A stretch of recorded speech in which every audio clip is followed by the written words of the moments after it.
Good afternoon student. मैं Mrs Priyanka सागर Chauhan, BSc final year. आपकी class कल हमने किया था थायोफिन। क्या किया था हमने? थायोफिन किया था कल हमने।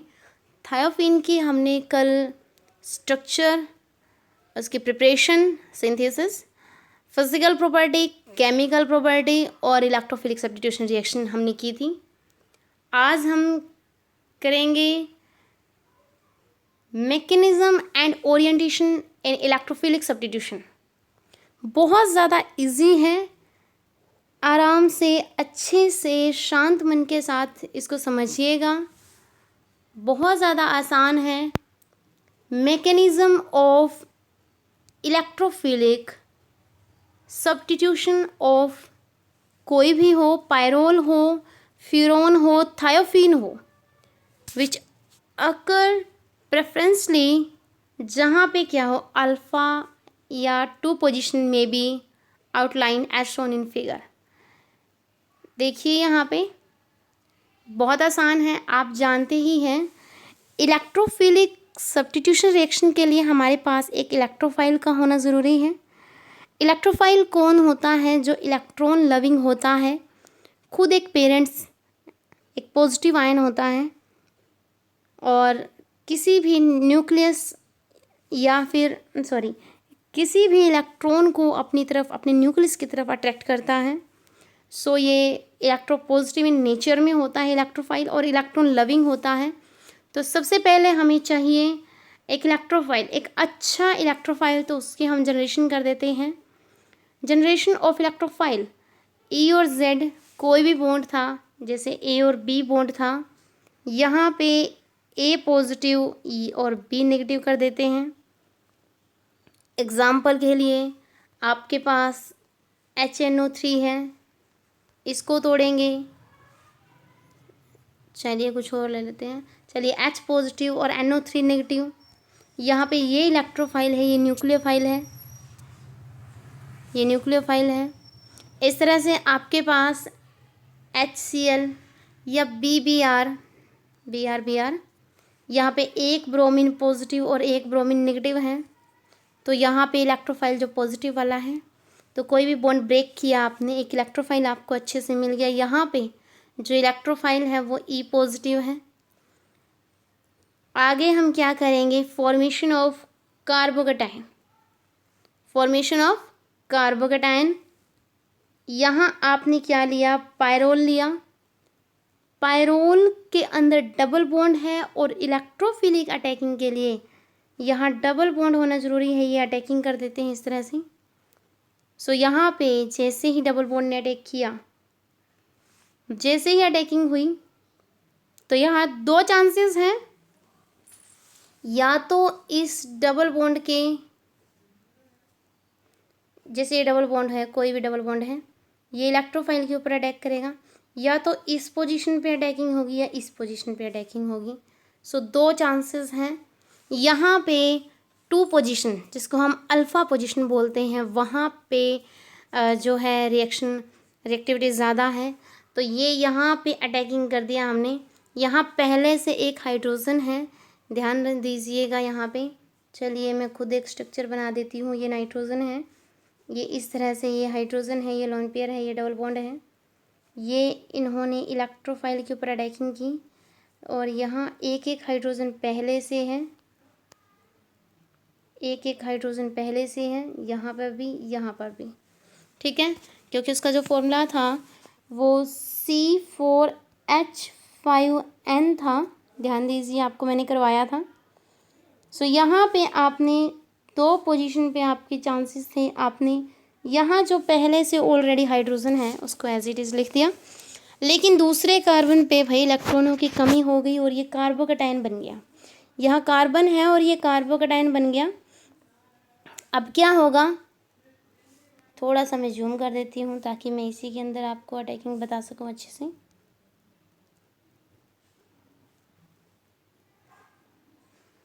हाँ जी, बहुत अच्छे से क्लियर हो रहा है यहाँ।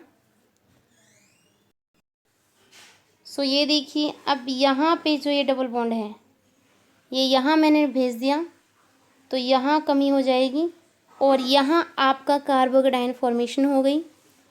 अब क्या करेंगे आप ये लोन पेयर इधर दे देंगे, ये डबल बॉन्ड बन गया।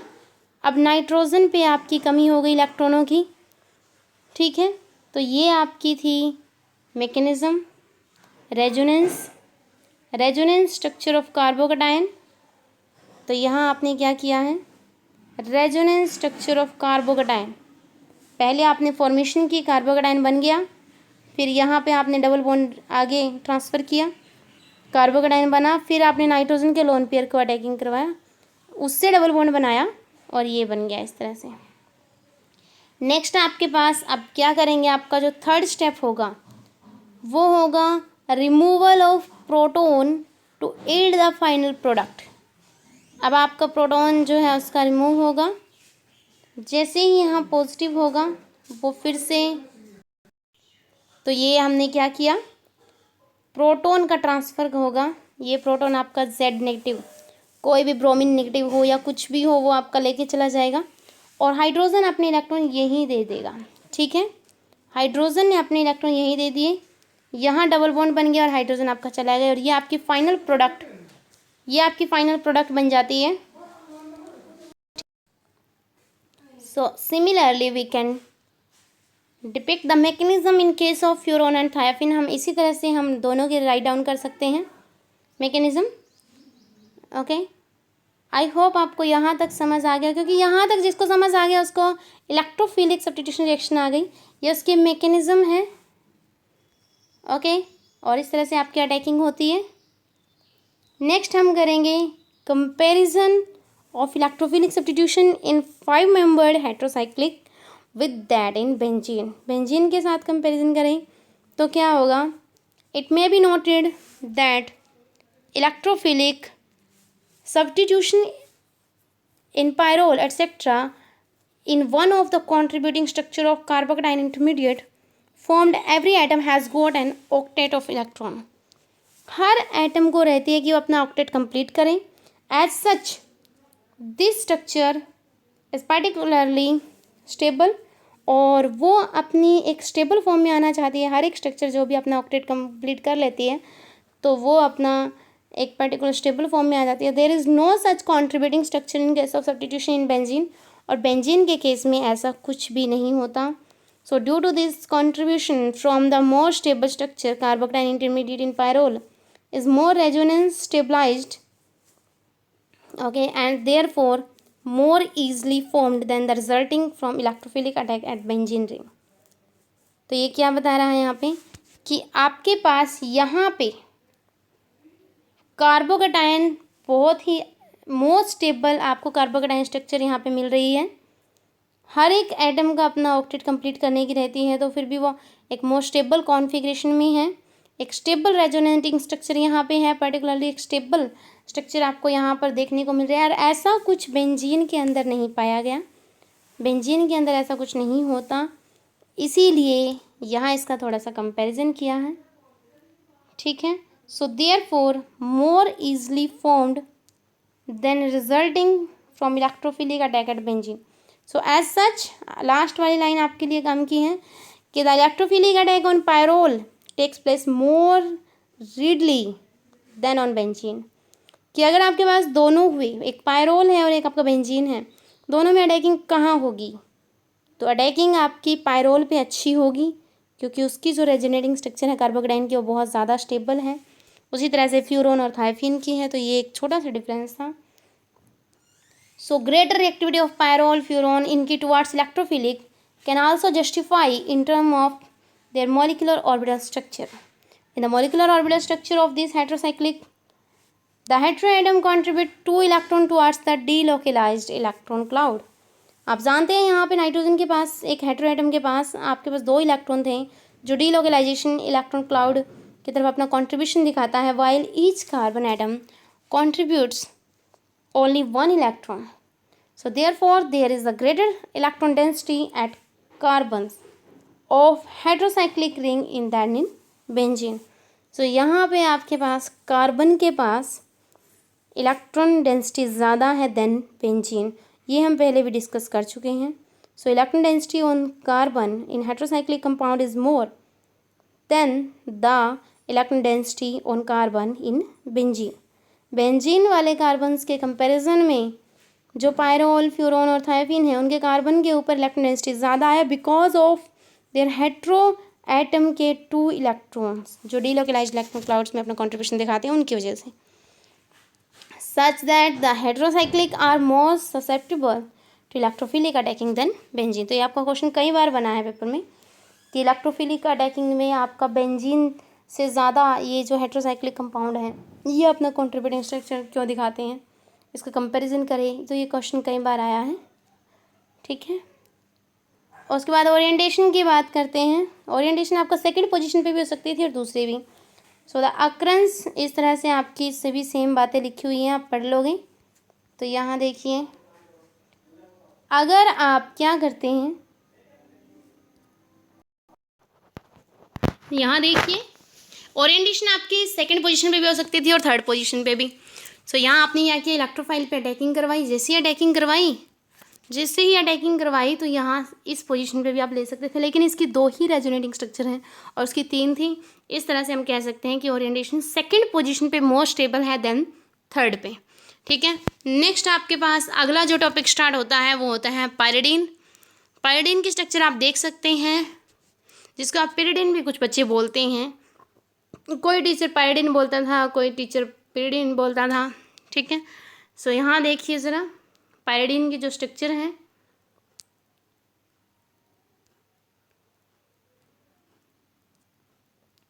ये रही आपके पास. ये 6 मेंबर्ड हाइड्रोसाइक्लिक कंपाउंड है.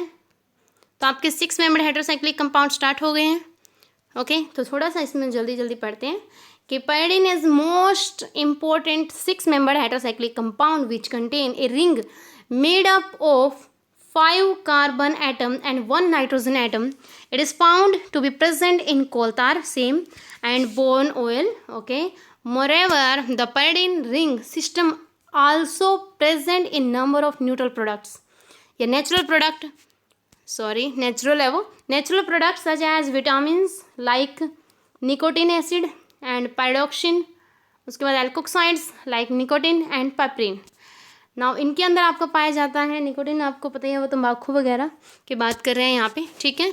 उसके बाद स्ट्रक्चर ऑफ पायरिडीन, स्ट्रक्चर की बात करते हैं पायरिडीन की. तो यहाँ पे मॉलिक्यूलर फॉर्मूला आप देख सकते हैं C5H5N है और यहाँ पे नाइट्रोजन के पास कोई भी हाइड्रोजन नहीं है. ठीक है, ये देख सकते हैं. केमिकल बिहेवियर, पायरिडीन क्या है आपके पास, बेसिक सब्सटेंस है and form salt with acid. तो ये बेस है, अच्छा बेस है तो एसिड के साथ तो रिएक्ट करेगा ही करेगा और ये आपका साल्ट बना लिया. Equimolar quantity of methylene iodide के ले लेते हैं तो ये क्वार्टरनी अमोनियम साल्ट भी बना लेता है इस तरह से. And it does not react with acetyl chloride on nitrous acid, और नाइट्रस एसिड किसी के साथ भी रिएक्शन नहीं कर सकता. वो ओबो रिएक्शन इंडिकेट करती हैं कि pyridine is base containing A tertiary nitrogen atom. तो इसके पास एक टर्शरी नाइट्रोजन एटम है जो कि क्या है, बेस का अपना करैक्टर रखती है. तो ये बेस है भाई, अच्छा बेस है. ऑल दो it's molecular formula is this, unsaturated है. ठीक है. बेंजीन की तरह पायरिडीन एग्जिबिट एरोमेटिक करैक्टर में भी है, इलेक्ट्रोफिलिक भी दिखाएगा, हेलोजिनेशन, नाइट्रेशन, सल्फोनेशन सब दिखाएगा ये. उसके बाद आपके पास है अल्काइल, हाइड्रोक्सी और amino derivatives pyridine like corresponding derivative benzene के. जिस तरह से बेंजीन के डेरिवेटिव बनते हैं इसके भी सेम बेंजीन की तरह डेरिवेटिव्स बनेंगे. उसके बाद आप कह सकते हैं कि 4th और 6th पॉइंट से आप कह सकते हैं कि पायरिडीन एरोमेटिक करैक्टर रख रहा है. उसके बाद corners formula, now on the basis of evidence given above, corner assign किया, अपनी खुद की स्ट्रक्चर कुकले स्ट्रक्चर जिसको आप बोलते हैं वो इसके आप ड्रॉ कर सकते हैं. सो इस तरह से आप कुकले स्ट्रक्चर देख सकते हैं, काफ़ी फेमस है बेंजीन वाली. ये यहाँ पे भी डबल बॉन्ड है भाई. ठीक है, यहाँ पे भी डबल बॉन्ड है. तो इस तरह से इसकी कुकले स्ट्रक्चर देख सकते हैं. नेक्स्ट हम बात करते हैं इसके बाद pyridine undergo catalytic hydrogenation. Catalytic hydrogenation देख सकते हैं आप, आपने वाटर किया इन द प्रेजेंस ऑफ निकल एंड प्लेटिनम. ठीक है, यहाँ थोड़ा सा धुंधलापन है, अगर आप देख नहीं सकते तो सुन सकते हैं. ठीक है. तो यहाँ पे थोड़ी क्लैरिफिकेशन कम है। So pyridine undergo catalytic hydrogenation to form hexahydropyridine called piperidine, जिसका नाम है पाइप्रिडीन जिसको भी कहते हैं। ये साइक्लिक स्ट्रक्चर से बनी है। ये साइक्लिक स्ट्रक्चर खुद है बट ये एरोमेटिक नहीं है, बस ये साइक्लिक स्ट्रक्चर है, ठीक है। उसके बाद इस सिंथेटिक ऑफ पाइप्रिडीन कैसे बना सकते हैं, अगर और आपको बनाना है तो आप ले सकते हैं पेंटामिथाइलिन 1,5 डाइयामाइन हाइड्रोक्लोराइड। हीट कीजिए, हीट करते ही एलिमिनेशन हो जाएगा, पाइप्रिडीन बन जाएगा। उसके बाद कंसंट्रेटेड सल्फ्यूरिक एसिड के प्रेजेंस में आप रिएक्शन करोगे तो आपको पायरिडीन मिल जाएगा। उसके बाद pyridine form 3 mono substituted product. आपके पास 3 प्रोडक्ट मिल सकते हैं अगर आप इसकी हैलोजिनेशन करवाते हैं। तो ये ऑर्थो, पैरा और मेटा पोजीशन तीनों बात हो रही है, ठीक है, ऑर्थो, मेटा और पैरा पे। उसके बाद आप देख सकते हैं इसके रेजोनेटिंग स्ट्रक्चर। रेजोनेटिंग स्ट्रक्चर ही बताती है कि कहाँ पे अटैकिंग अच्छी हो सकती है, कहाँ पे नहीं। तो ये यहाँ पे दिखा रहा है कि फर्स्टली आपने यहाँ पे लोन पेयर दिया, नेगेटिव हो गया। ये आपका ऑर्थो पे, फिर पैरा पे, फिर ऑर्थो पैरा ज़्यादा स्टेबल शो कर रहा है। सो इस तरह से आप रेजोनेटिंग स्ट्रक्चर देख रहे हैं। ये पेज थोड़ा क्लियर नहीं है तो आप इसको दोबारा इस पेज को डाल देंगे, वहाँ से पढ़ लीजिएगा, ठीक है। बॉन्ड लेंथ वैसे 134 होती है। यहाँ पे single bond length intermediate between 139 picometre के अराउंड मिल रही है आपको। यहाँ स्ट्रक्चर देखिए आप ज़रा। स्ट्रक्चर यहाँ पे क्या है, carbon carbon carbon sorry carbon carbon carbon carbon carbon, ये नाइट्रोजन है। नाइट्रोजन के पास 2 लोन पेयर हैं। एक आपके पास है sp2 हाइब्रिडाइज्ड अनपेयर्ड इलेक्ट्रॉन, और ये आपके हैं शेयरिंग, जो आपकी डिलोकलाइजेशन इलेक्ट्रॉन हो चुकी है। इलेक्ट्रॉन क्लाउड यहाँ देखिए, एक तो आपका लोन पेयर इलेक्ट्रॉन क्लाउड में जा रहा है और एक आपका लोन पेयर एक्स्ट्रा बच रहा है, ये आउट ऑफ प्लेन है। नाउ ये आपकी जनरली स्ट्रक्चर हो गई है। उसके बाद हम प्रिपरेशन की बात करते हैं। इसको कैसे बना सकते हैं, बहुत आसान है। पेंटामिथाइलिन डाइयामाइन से बना सकते हैं। पेंटामिथाइलिन डाइयामाइन, थोड़ी देर पहले हमने रिएक्शन की है, कंसंट्रेटेड सल्फ्यूरिक एसिड डाल दीजिए और आपके पास पायरिडीन मिल जाएगा। नेक्स्ट आप बात करें तो आप इसको एसिटाइलिन से भी बना सकते हैं। आप एसिटाइलिन लीजिए, उसके साथ HCN, उसके बाद रेड हॉट ट्यूब, नाउ ये आपका पायरिडीन बन गया। उसके बाद नेक्स्ट है आप पायरोल से बना सकते हैं। पायरोल के अंदर क्या करना पड़ेगा आपको, CH2Cl2 की एडिशन करके सोडियम इथोक्साइड डालना पड़ेगा और आपके पास पायरिडीन बन जाएगा। उसके बाद आप डाल सकते हैं बीटा पिकोलिन से। बीटा पिकोलिन में आप क्या करोगे, ऑक्सीडेशन करवा दो। उसकी पहले ये ऑक्सीडेशन करवा दी, ऑक्सीडेशन के बाद आप उसके अंदर कैल्शियम ऑक्साइड डालते ही रिमूवल ऑफ कार्बन डाइऑक्साइड हो जाएगा और ये आपका पायरिडीन हो जाएगा। नेक्स्ट आप कर सकते हैं एक्रोलिन। एक्रोलिन का फॉर्मूला जरा ध्यान से देखिए बच्चों, CH2C double bond CH acrolein की अमोनिया के साथ रिएक्शन कराओ तो भी आपको मिथाइल सब्स्टिट्यूटेड डेरिवेटिव आपका पायरिडीन का मिल जाता है। टेट्राहाइड्रोफरफ्यूरन अल्कोहल से आपको मिल सकता है अमोनिया डाल के डायरेक्टली। उसके बाद आपके पास है हेंच सिंथेसिस ऑफ पायरिडीन डेरिवेटिव। इसके अंदर आपको क्या लेना है, ये इथाइल एसिड एसीटेट है आपके पास, उसके अंदर CH3CHO एल्डिहाइड आपको डालना है। अमोनिया डालते ही आपके पास डेरिवेटिव यहाँ पे इतने सारे हैं। उसके बाद आप इसकी ऑक्सीडेशन करोगे तो यहाँ हो जाएगा, और यहाँ जैसे ही वाटर और H+ और कैल्शियम ऑक्साइड डालते हैं, आपको पता है CO2 का रिमूवल हो जाता है, तो यहाँ आपको मिल जाता है ट्राईमिथाइल पायरिडीन। क्या मिल जाता है, ट्राईमिथाइल पायरिडीन। उसके बाद फिजिकल प्रॉपर्टीज़ हैं कि आपके पास पायरिडीन जो है वह कलरलेस लिक्विड है, अनप्लीजेंट स्मेल है इसकी, इमिजिबल है वाटर में तो, और गुड सॉल्वेंट की तरह अपने आप में काम करता है। मैनी ऑर्गेनिक कंपाउंड बनाने में हम इसका इस्तेमाल करते हैं। बहुत जगह ऐसे कैटलिस्ट हमने इसको यूज़ किया हुआ है। केमिकल प्रॉपर्टी की बात करें तो उन्होंने कहा था ये बेसिक नेचर में पाया जाता है।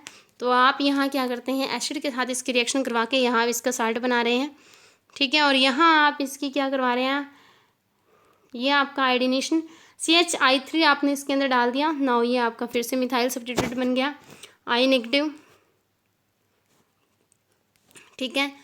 उसके बाद इलेक्ट्रोफिलिक, आगे पेज क्लियर नहीं है भाई, तो ये हम कल करते हैं। थोड़ा सा ये इधर भी देख लेते हैं। नीचे क्या है आपके पास, इलेक्ट्रोफिलिक सब्स्टिट्यूशन रिएक्शन है। इन्होंने कहा था ये बेंजीन की जैसी ही अपनी सारी रिएक्शन दिखाएगा, तो ब्रोमिनेशन हो रही है, यहाँ पे आपकी नाइट्रेशन हो रही है, सल्फोनेशन हो रही है। तो ब्रोमिनेशन आपकी देखो ये तीनों पोजीशन पे, दोनों पोजीशन पे है 3, 5 पे, और ये आपकी 3 पे है। ये आपको मिक्सचर प्रोडक्ट मिलेगा ना। यहाँ पे आपका 3 नाइट्रो मिलेगा और यहाँ पे आपका 3 सल्फोनिक एसिड मिलेगा। उसके बाद इसकी एक्सप्लेनेशन जो है लो रिएक्टिविटी की पैराडिन की, तो ये आप कल करेंगे, ये थोड़ा सा चेंज करना पड़ेगा। सो उम्मीद करती हूँ आप घर पे पढ़ाई करोगे। Thank you so much.